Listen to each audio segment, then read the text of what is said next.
So welcome everybody, and thanks for joining us for our final case study webinar series in our HeatSmart Fall Lunchtime Installer Case Study Series. We are last but not least, we have with us Ryan Dailey of Dailey Geothermal to present on a really cool project that he did. I'm really excited about today's webinar because it's a kind of a new heat pump for us, one that we haven't had in the program before, and I'm excited to learn more about it myself. So I'm Lisa Marshall. I'm the HeatSmart Program Director. I have with me Nicole Lee, one of our wonderful clean energy interns who will be monitoring the chat. Please stay muted during the slide presentation, and then we can talk live afterwards. There's plenty of time for Q&A. If you have questions while Ryan or I are presenting, feel free to type them into the chat so we don't forget, and we'll get to those afterwards. So without any further ado, I'm gonna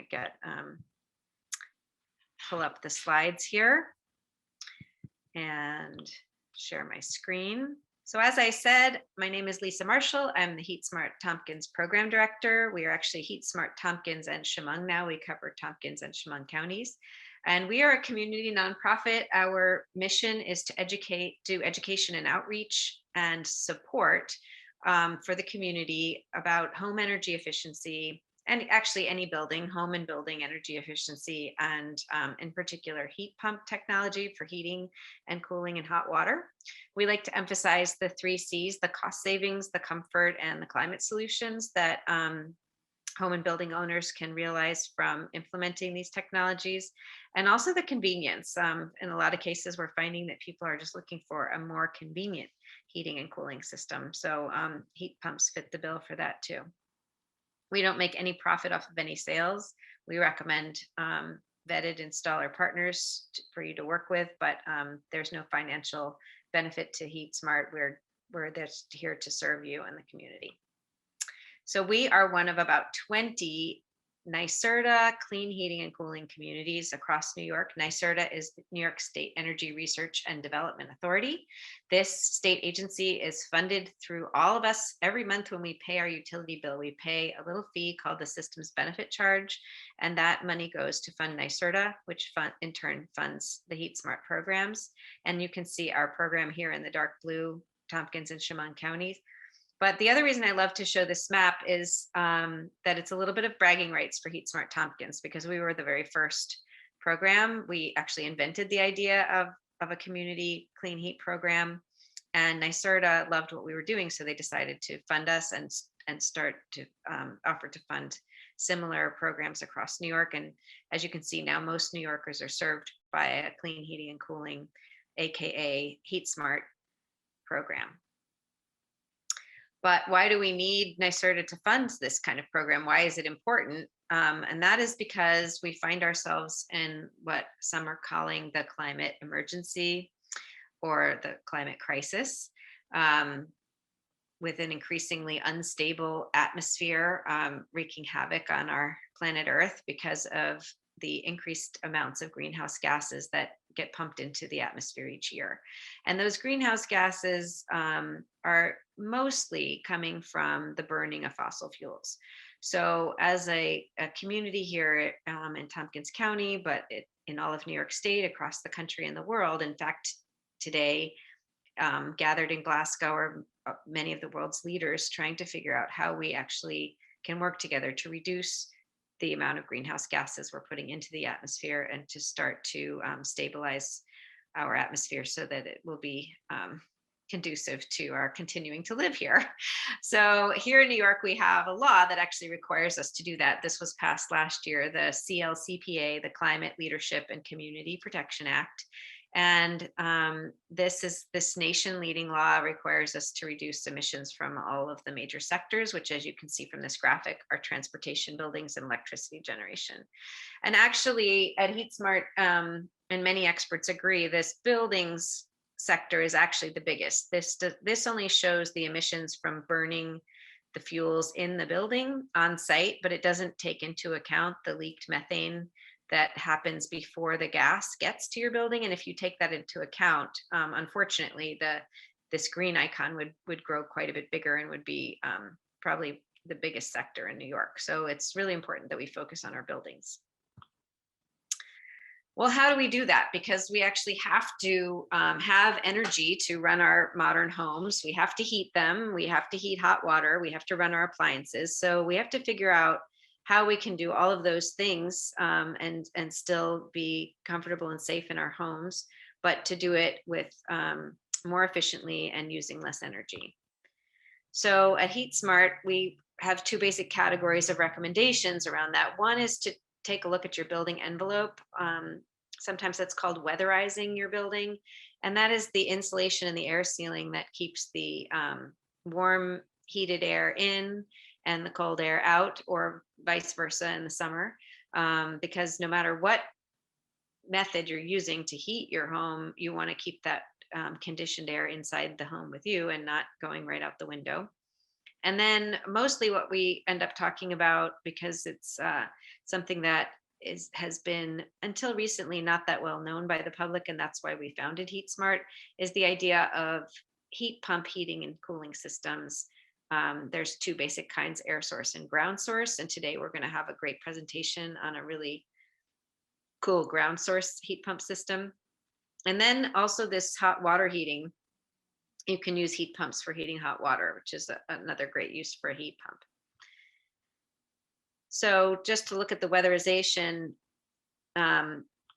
this fellow here on the left has a nice warm wool sweater, which will keep him warm. But when the wind blows, then that cold air can get into his skin and wick away the warmth.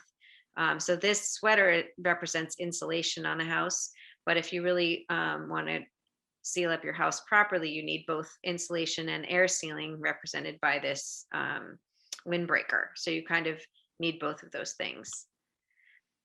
Back to heat pumps. Here are a couple of popular kinds of heat pumps that we see put into many homes via our program. This on the left is a typical air source heat pump. This kind is called a ductless mini split. And these are pretty good technology. They're very adaptable to different situations. This is the outdoor piece that sits outside, and then the refrigerant goes through this line and up this line set and into the house, where the indoor units that are either high wall mounted or floor mounted units distribute the warm or cooled air. You can run this for both heating and air conditioning. This here in the middle is what we sort of consider the gold standard, the ground source heat pump.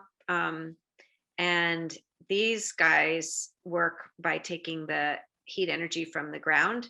When the sun beats down on the earth, about half of that light energy is converted to heat and trapped in the earth's surface. So if you can think of the surface of the earth as a big solar battery storing that heat energy. Around here, the ground is always about 50 degrees. And so you can either vertically drill down a borehole or horizontally lay some kind of loop field that collects that heat energy, brings it into the house, put it through the heat pump, and then out into the house through the distribution system, whether it's water or air. And these kinds of systems can also heat your hot water. So it could be an all-in-one home energy solution. They're the most efficient and inexpensive to operate and very long lasting, but also pretty expensive to put in. It's a lot of labor, as you can imagine, to put all this in. And this is a high technology piece of equipment. And this guy over here is like the entry-level heat pump, you might say. This is just a heat pump water heater. This is a conventional electric water heater on the bottom, basically, with a little heat pump on top that takes heat energy from the air around it, preheats that water, and makes the electric water heater more efficient overall. And there are tax credits and rebates there's rebates from the utilities and tax credits from the federal government that help pay for all of these technologies, as well as some additional grant programs that can, depending on your income level and your eligibility, can be applied towards the purchase of any of these. But everybody qualifies for the rebates. From everyone who's a utility customer qualifies for the rebates. So that is it for me. I'm going to play a little video, which I forgot to optimize my sharing for sound. So let me make sure I'm doing that. about Dailey Geothermal that we recently made at their brand new facility. And hopefully somebody message me if the sound isn't coming through well. Hopefully the sound will be good on this video. So let's just play. It's just a short little video.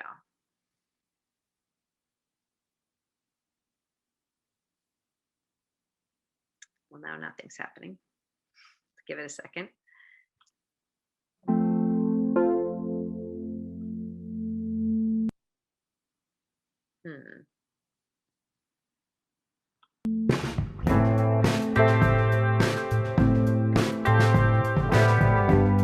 My name is Ryan Dailey. I own Dailey Geothermal in Penn Yan. We're a small business with about 20 employees that focuses mainly on residential and some light commercial geothermal and air source heat pump installations. We do a bunch of new construction, electric and plumbing as well. My dad started the business in really in the mid 1990s. I took it over from him in early 2007. Really, he retired and stayed on part-time. My mom had run all the books, done all the billing, done all that stuff. There was really three of us, myself, Drew and Dad, and we had a couple other employees here and there. And then we slowly grew and added more employees and added more work and more contractors. Around 2010, 2012, we had a customer who wanted geo radiant forced air system, put that in, and pretty much had a rough idea that was going to be what a lot of customers wanted moving forward, especially in new construction. So we focused on the geothermal, electric and plumbing still, in our new construction applications. Got a lot of contractors to kind of jump on board, and it formed a good partnership with Moravix, and it kind of took off from there. Waterfurnace has been our main product of geothermal installations for the last 6-7 years. We really like water furnace, and their customer support is huge. Their warranty division is huge. Their tech guys are very helpful. Their training programs are very good for us. Our guys really like installing their products. We've stuck with them mainly because they've been around forever, and we know what we're getting when we get their products.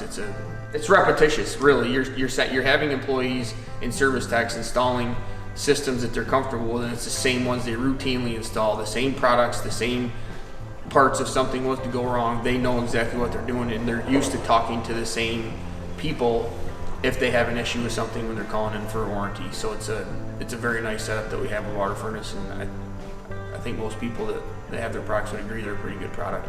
As far as the process goes, and a lead comes in possibly from Lisa will send us a lead, and we'll contact the person immediately through email or phone, whichever they prefer, mostly email anymore. And that person would set up a consult. Now let's say we'll talk to them on the phone, get a rough idea that they have forced air, radiant, baseboard, hydronic, whatever they may have, and at least have a base idea before we go down.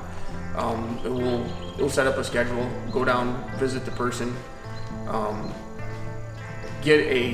generally speaking, we do a heat loss right off the bat, and then get them a proposal pretty quick. We try to be 24 to 48 hours. Sometimes we're a little bit longer, but we try to be fairly quick about it. And then Leah, generally speaking, does majority of that. She talks to the people, talks to them about the contract, talks to them about down payments, financing, all the stuff that's available.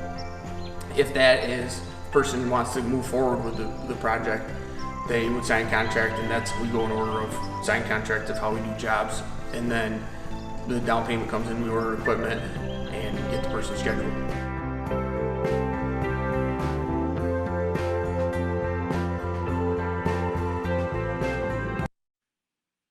Okay, let's get out of here.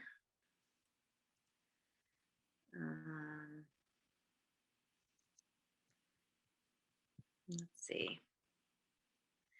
So Ryan, do you want me to share again and pull up your slides, or do you want to go ahead and share and pull up your slides yourself? No, I have you do it. All right, I'm gonna do it. That turned out pretty cool. I'm glad I don't have to say that. Exactly, that's what I figured. You're the best. People don't like introducing themselves. So here we go. All right, now my slides are back up. I was having trouble escaping from YouTube. So that's your little introduction to Ryan and Dailey Electric. And I'm excited about the Spurgeon geothermal case study. So take it away, Ryan. All right. So this is a system that we just put in, maybe 2 months, 3 months ago, 2 months ago. It took a little bit longer than normal. It's a net zero product made by HeatSmart. It's a fully variable water to water. It's the first ones we've had in the United States. They've had them overseas. We haven't had them here. We've asked for them. And it's not a technology that anybody has rapidly got us. We have variable speed water to air. We have for a while. Everybody has. The 7 Series has been the big pusher in that. But the water to water and being variable is huge. So anyways, we got this unit. John Manning gets them for us from Phoenix Energy Supply. We got them. It's been a while getting them between all the shipping delays and the mess that's been going on for a year. It was pretty tough getting the units. Is there? Oops, sorry. What's that? Just wondering if there's a picture of it on the next slide. Yeah, I was just getting basic on that thing. That's just sorry. So then I can show you that. But it's a pretty cool unit. I will go over more when we get there. Okay, so this is their house. Simple single story ranch. It had a heat loss right around 50,000 BTUs, like 48,000 is what we came up with. He's an engineer, came up with pretty much the same numbers as we did, went down, talked to him. And originally was going to put a water furnace unit in, wanted a radiant. He has baseboard through the whole house. Maybe next slide shows that, I'm not sure, but I can't remember the order of these now, I'm sorry. We went through, he wanted a radiant. There's the house layout. Basement, and the garage is not part of the basement. The garage is upstairs. There's a basement level. It's all just one big room. The crawl space you cannot get to. And then it has a little office above it. And it was all hot water baseboard. Had an air handler in the attic for central air. And he wanted to put radiant in and zone pretty much everything. So that is what we proceeded to do. We were going to do it with a 5-ton high temp OptiHeat water furnace unit. Kind of talked to him. A new unit's a new unit. It's kind of, you don't want to put these things in 2 hours away in hopes that there's no issue. So I was really nervous about putting this in. Sent him all the specs. Engineers get this stuff. So he went through it. We talked about it a lot. He wanted to try it. We were willing to try it down there. So we ordered it. It took about 14, 15 weeks to get it because we were originally supposed to put this in before summer. So we got the units, 12, 14 weeks, something like that. We got the unit. We had already put the radiant in, and we went down and put the unit in. Okay, next slide. Okay, so that's what he had in there before. We had oil-fired cast iron boiler. Multiple radiant zones, one zone, not radiant, baseboard, one zone feeding the well mate off the side of it, boiler mate, indirect hot water tank, whatever you want to call it, side arm. That was what he had. He had a conventional air conditioning system. I was 20 some years old. R22 was ready to go. And that we removed. Next slide. Oh, just another picture of the zoning and the old piping that was in the basement. You can see that the part of the basement had an open ceiling that we could get to. The rest of it was all drop ceiling that we were able to take out to get to put the radiant tubing and transfer plates up into that one. And essentially it zoned. We ended up putting a few more zones of radiant in than we would normally do, but he wanted to kind of control the rooms differently. All right, next one.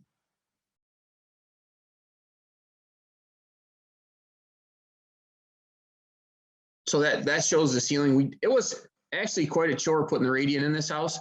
There was a lot of stuff in the way up in there once we got it open. I went down and originally looked at it and probably didn't do my due diligence in looking at that ceiling like I should have. The first couple of cavities I looked at were pretty open, so I didn't think it'd be that bad. And once we got all the tiles out of there, there was a lot of stuff in the way. But boys got it in, and he has radiant through the whole house. So next one. Okay, so there's, I don't know what happened here.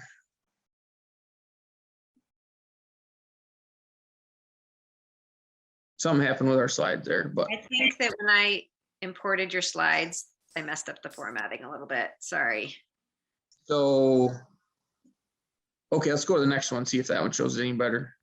We might have to have you share them, but Okay, so that one works pretty good right there. So that is straight on the net zero unit. That's a little bit wider than that, but that's a 72,000 BTU unit. It'll variable.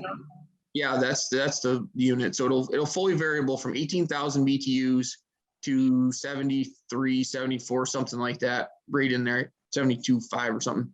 So you can run anywhere in between there. So there's a lot of advantages with that unit. It has an internal flow center, which is most situations would be fine. We had to add external flow center, which you can see just to the top right there. It's a single variable speed pump. We had to put that in line because the loop went so far out into his yard. Our shop, we had to add one. The two that I have ordered, we do not have to put them on because of how we planned a little better knowing what their flow rates were. So that system has 6 ports off the top of it. The 2 to the left are the heating supply. The 2 in the center are the loop. And the 2 to the right do the 100% domestic hot water. So if you have a house like this where the variableness, a zone would potentially be under 18,000 BTUs, you have to put a buffer tank in. So conventionally in geothermal, we put a buffer tank on every water to water system, no matter what. With this unit, you don't have to do that unless you have a zone that's below 18,000 BTUs, or the next one down is 15, next one down is 12. There's 3 different sizes. So we just added that little 22-gallon buffer tank. And if it ramps down to, say, it's only producing 8, 9, 10,000 BTUs that are needed, the rest of the production goes into that buffer tank and back to the unit. Expansion tank down on the bottom is a 60. That's for the heating side. And then the one right behind the unit to the right there, the little small one, that's the expansion tank for the hot water. Yeah, right there. And then there's the subfeed panel that feeds the unit. And that is the main setup of the unit right there. That picture to the left is the net zero hot water tank. In the other picture, it's just out of sight to the left right there. Obviously it changed a little bit. That tank is an 80-gallon tank. It's really pretty small, nice light white tank. It's got stainless steel heat exchanger inside of it. But it's a very nice tank. We'll see what the next one looks like, Lisa. Might have. that you said you get these units they're from Europe. I mean, we don't. Yeah, they're from Spain. So it's been kind of a dilemma to find the right. Here we go. We've got them now. So I'm going to reshare to find the right kind of system for people with boilers. Yes, this is good replacement, right? Yeah, this has been what we've been really waiting for. Yeah, there we go. Okay. Okay, so was that Eugenia? Oh, these look so much better. Look at this. Yeah, there you go. Go back one. All right, back one. All right. One more. Back to our regularly scheduled. There we go. Okay, so that gives you a better idea, kind of size wise of the unit. That size of the unit, it's a pretty small unit. It's pretty hefty, weighs about 500 pounds. Yep, you're fine. You can go to the next one that shows the hot water tank a little better. Yeah, there we go. So that's the unit. That's the hot water tank. Generally speaking, we have installed Stiebel tanks. They're Germany made. They're a solar tank actually, but we use them for 100% domestic hot water production off of water furnace units. Requires 3-way valves and all that stuff. All of the stuff that we've had to do previously external and control wise is now internal of this unit. So it's like plug and play. That is the hot water tank. It has a single heat exchanger inside of it, where the Stiebel Eltron has a dual heat exchanger. But we've had no problems with hot water capacity, consumption, or nothing out of this unit. So that's exact size. That's really what it looks like, a little bit more dimensionally. All right, you can go to the next one. Okay, so the unit has a bunch of different things you can do with it. Where it says the power inverter ranges, the 1 to 9 kW is the small unit, which is up to it basically we've always had conventionally 3, 4, and 5 ton units have been a real norm. 6 tons a big unit. We don't have a lot of those. We asked for bigger ones. So this is like 3, 4.5, and like 6 is the sizing of the units. And then they variable down to like 1, 1.5, and 2-ish ton in there. The unit comes, there's 2 different units. There's called a basic and a compact.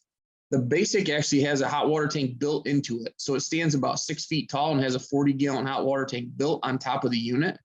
And so that the unit we have is called what they call a compact. And that does not have a hot water tank. It has the 3-way valve set up, the heat exchangers and everything inside, but you could do a pool with it. You could do anything you want with it. The real beyond how nice they are with the variableness, you could install this unit in somebody's bedroom and you can't tell it's running. So it's pretty unbelievable. It's quieter than a 7 series. Well, and I'll tell you, last week the water furnace CEO was at our shop. They came down and visited, and we had a whole bunch of meetings. And he wanted, our big complaint's always been, we want variable speed. And then he walked in. And of course, every building we have has a water furnace unit, and except that. And he asked me to turn it on, and it was running full tilt. So you can't hear it, which has been a big complaint with geothermal over the years. So the unit can actually be hybrid unit. So you could take a unit and you could, if you, let's say you couldn't get a loop in quick, or you couldn't put a loop in until spring, you could put this unit in and you could actually put an outdoor air condenser, such as an air source system, tie it into it, and it will heat and cool until you get the loop in. And then you could run the loop individually, or you could run them as a tandem. You could put, if you had a 6-ton unit, you could put a 3-ton outdoor condenser with a 3-ton loop and kind of work them together in parallel. So there's a lot of options with this thing that we haven't seen anywhere that are pretty amazing. It's pretty good control setup. Everything in Europe is 230, so all the controls are 230, which we are not used to. Everything here is 24 volts. So that was a little bit of a pain at the beginning, trying to figure out how we were going to control certain things and how it shuts down and turns on, but it wasn't that big a deal. Okay, next slide. Yeah, this stuff's all for engineering people. Everything on this unit, this is the problem. Everything on this unit is Celsius and kilowatts, and we work in Fahrenheit and BTUs. So every time we're talking to them, we're trying to, there's got to be something done in the unit so that we can switch it from European measuring system to our measuring system, so that we can set it up, figure it out, all that stuff a little bit easier. But essentially, this is the simplified version of what it can do. It's a 7 series that does water is really what it is. It's unbelievable. And where Lisa, that question you asked about that with the boiler situation is, the unit can produce 157-degree water, legitimately produce 157-degree water. We've never seen that before. The highest we've had is 150, which it hasn't been 150. It's actually about 137. And 137 is very difficult to heat old homes, baseboard. It just doesn't work. This thing is very, very close to being what we need to heat a home with baseboard. Okay. There's the loop field out in his yard. He has a huge yard. So we put a pretty good sized loop in. That's a 7-ton loop. It's pretty deep and pretty big. Those are actually 800-foot coils instead of 6. Normally we put 600 foot per ton. We went 800 foot on this because of we don't know what this thing's going to do to loop fields in the winter or summer. So we wanted to oversize it. So we went quite large on. That's a big loop field. All right. Okay. So that, I guess, is a quick layout, a quick discussion of the unit, right? It's a fabulous unit. It's going to allow us to do a lot of things. It is a specialized unit. It is definitely not something where it'll become the norm like our water furnace water to water units are. There will still be a lot of situations where we will still put the water furnace unit in simply based on cost. And we needed to get a couple of these in to get a feel of where we were going to be, and it will definitely be a specialized custom application, not a everyday, this is what we're going to use situation. Awesome, Ryan. I can't wait to get to the Q&A. I'm just going to show my final 2 slides real quick, and then we can have a great discussion. We have plenty of time for that. So I just want to show that HeatSmart has 6 installer partners, and only 3 of them do, geothermal, Dailey, NP, and Halco. So if you're interested in geothermal, those are the 3 partners that do that. As far as I know, Ryan, you're the only one who has this kind of system, right? Sorry for that. Yes, we are the only ones. Kevin put a couple of them in. He's put, I think, 4 in. We've put 2 in. Right. That's it. There's only 6 that have been installed so far in the US. And we're always getting calls from people interested in boiler replacements, and we haven't had this option for them. I'm excited to talk about how this compares to the other options that we do have for people with boilers. I mean, there's some geothermal companies in New York that just won't go to a house unless it's forced air, and I think we're really missing out there. And so just to let people know that the way you get started is enroll with HeatSmart at heatsmarttompkins.org and select 1 or 2 installers that you want to hear from and get them to come and give you a home assessment.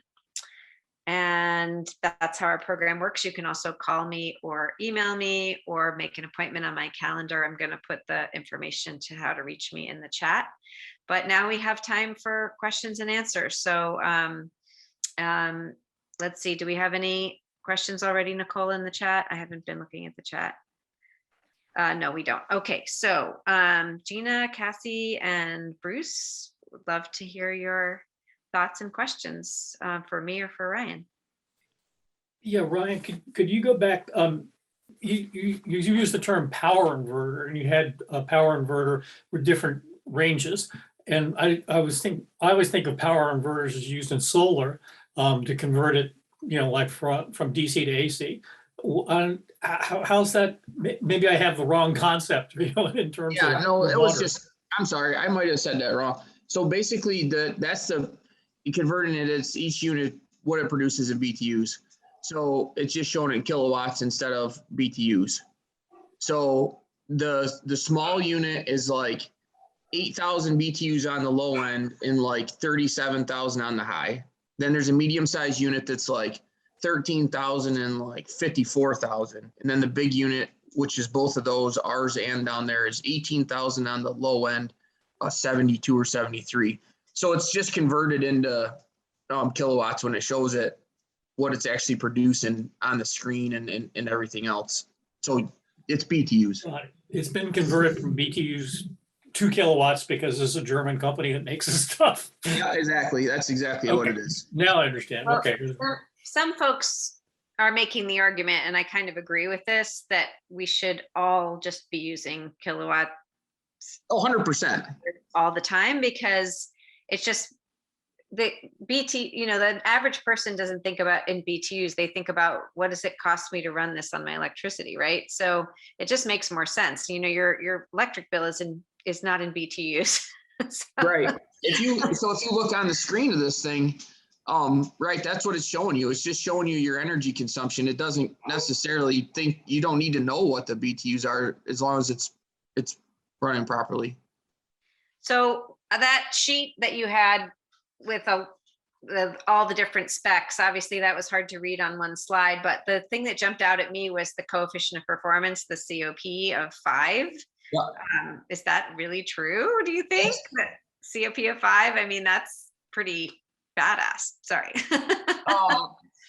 Yeah, so far. So yeah, I mean, that's what our unit, yes, we've been seeing that. Our unit, I don't know.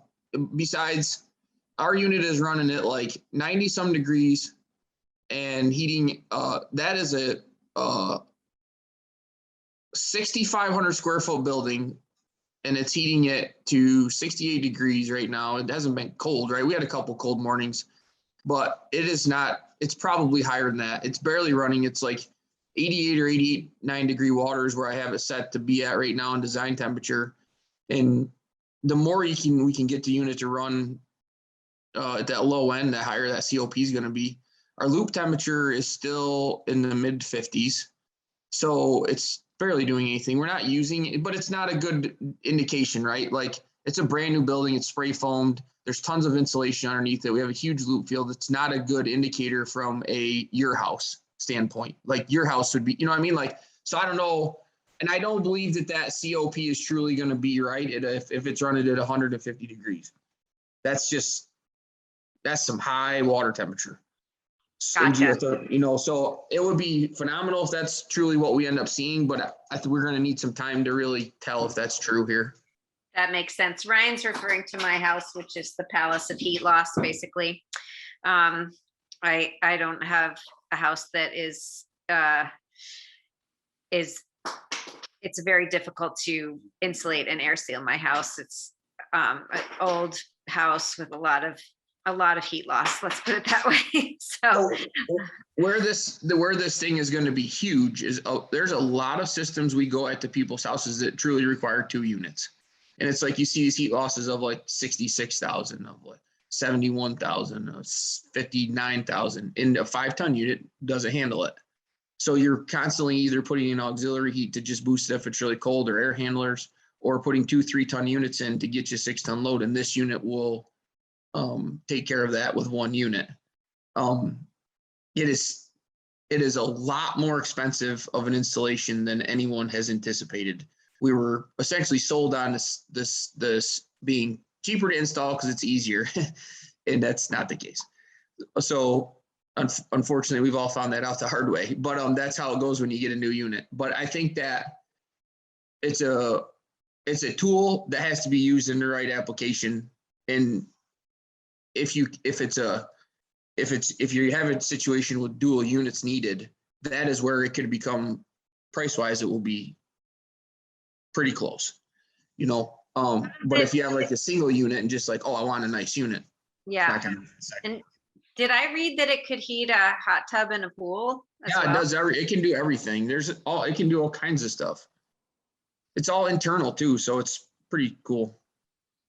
Again, though, it's all based on a load, right? Yeah. So how would that work? So you'd be heating the water for one temperature for the home, and then for the unit internally has 3 different heating temperatures you can choose from and 3 different cooling temperatures you can choose from. The hot water is completely separate. So you could set up, like, you could have 10 zones, but 3 of them are 1 temperature, 3 of them are 1 temperature, and 4 of them are 1 temperature. And you can do that. Where traditionally it's always just been 1 temperature goes out, and either your mixing valves or you could potentially be overheating a zone or whatever. So you could have like say our shop has an air handler for cooling, but in heating I can set the air temperature if I wanted it I could have 120 degree water going across it for an air coil, and then our radiant I could pick one zone to be 110 degrees and one zone I could pick to be 88 degrees. That was never been seen before in geothermal. Wow. So you're right, that's pretty huge. Now I say that, and we haven't quite understood the 3 full zones. We've got 2 to operate properly, but the 3rd one is not functioning like it should. And I think that's because it's set up for either hot tub, pool, snow melt, something like that. So that's, well, we have a house we're putting 7 of these in. So that'll be when we figure out what's going on. 7? A house or a hotel?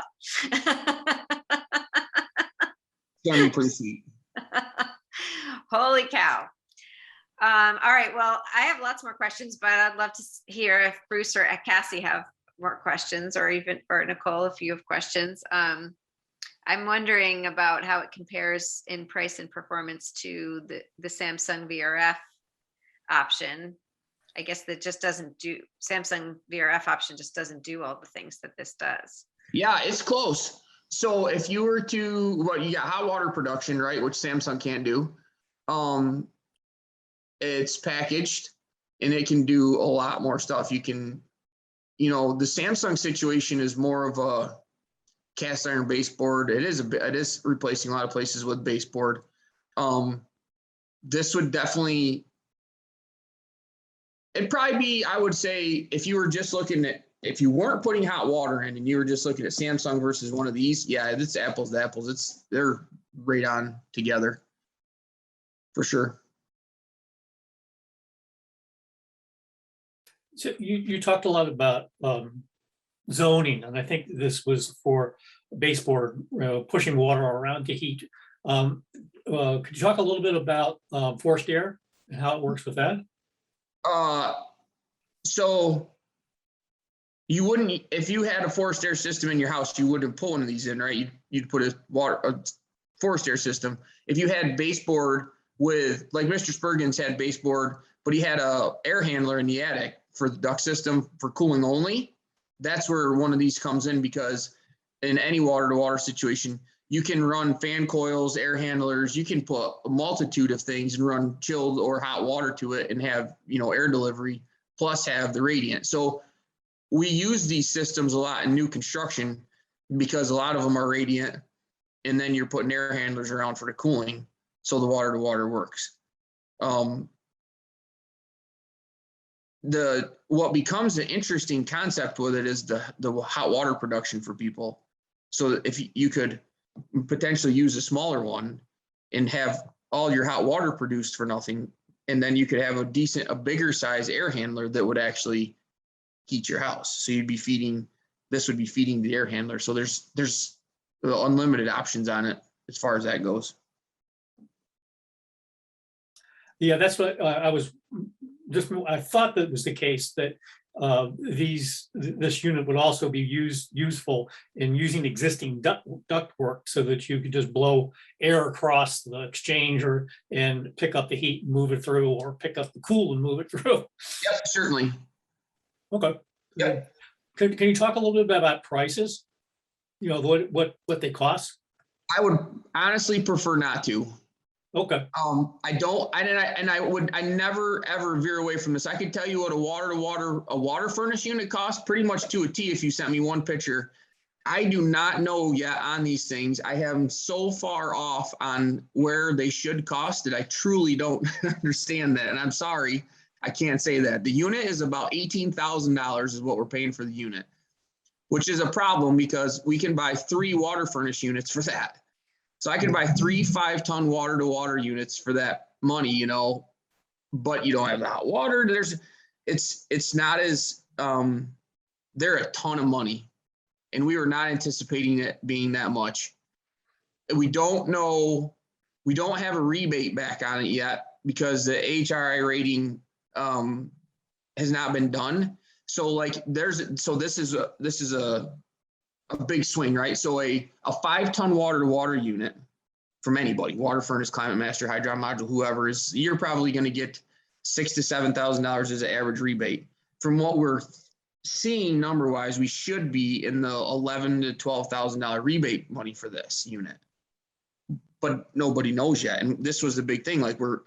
So we put a unit in, and we were supposed to have this number from the beginning of summer to get our utility rebate number, and we have no number to go on. We can't get a rebate for it. So I'm sitting on this.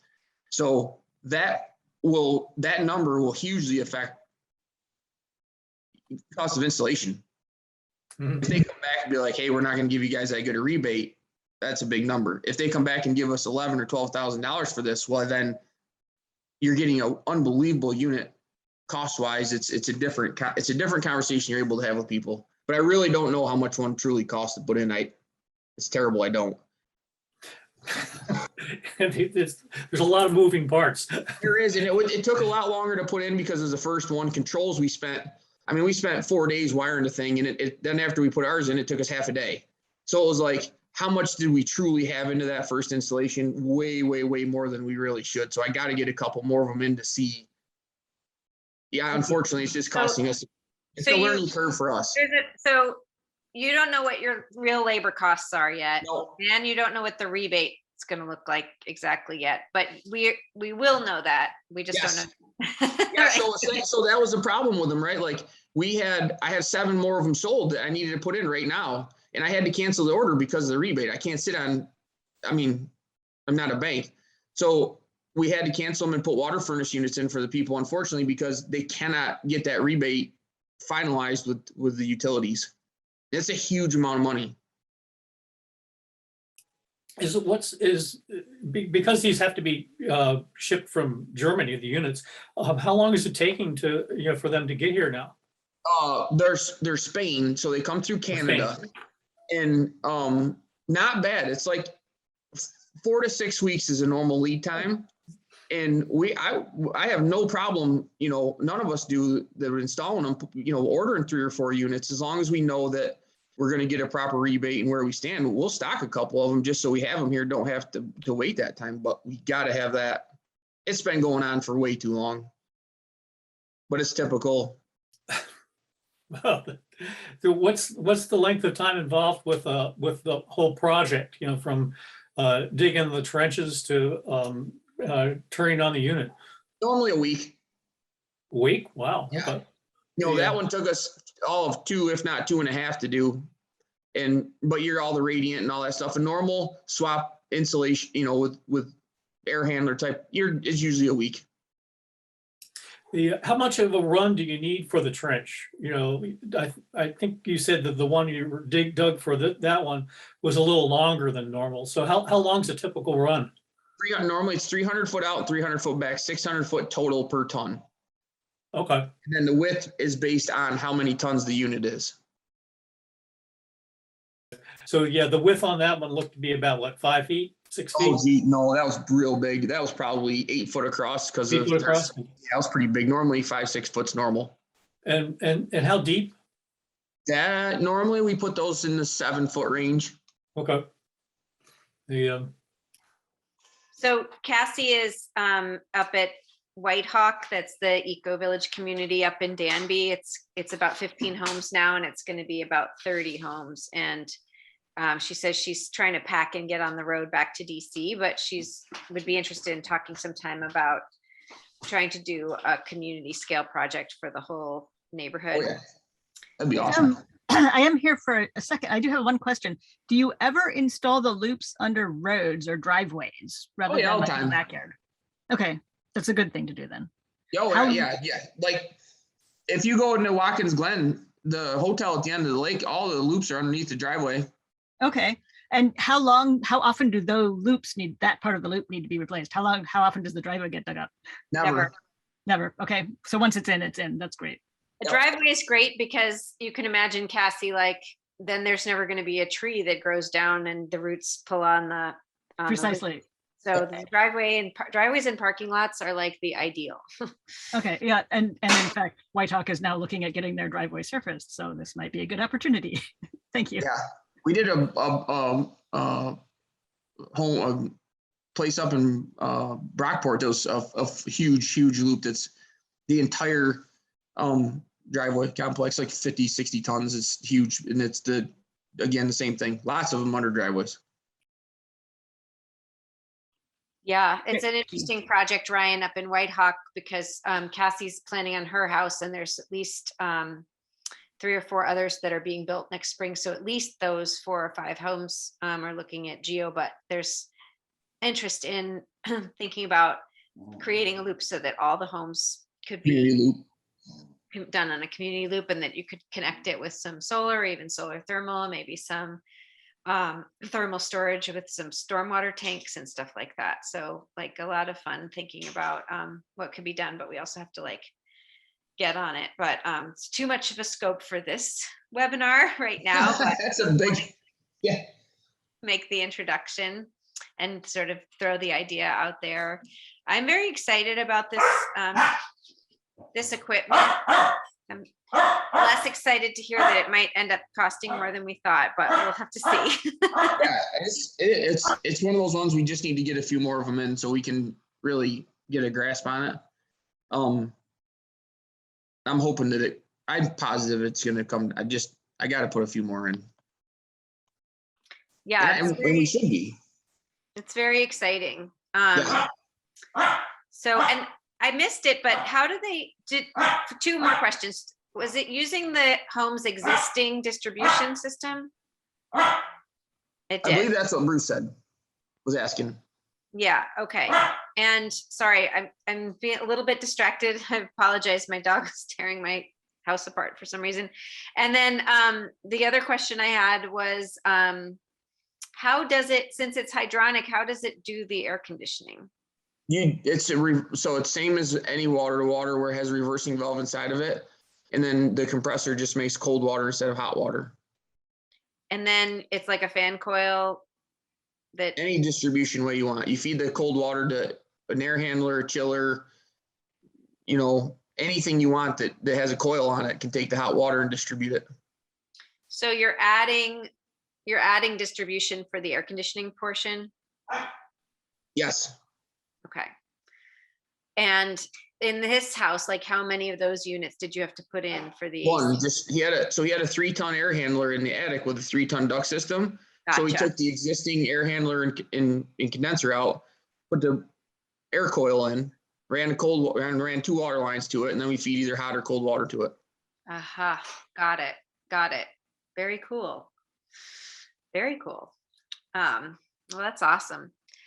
And how long ago did this project get finished? Oh, well, he had cooling, so at least probably August, I think we finished it somewhere in there. It'd be really fun to check in with, next year and hear how the Yes. winter went and what, That's what we need. Yeah. For sure.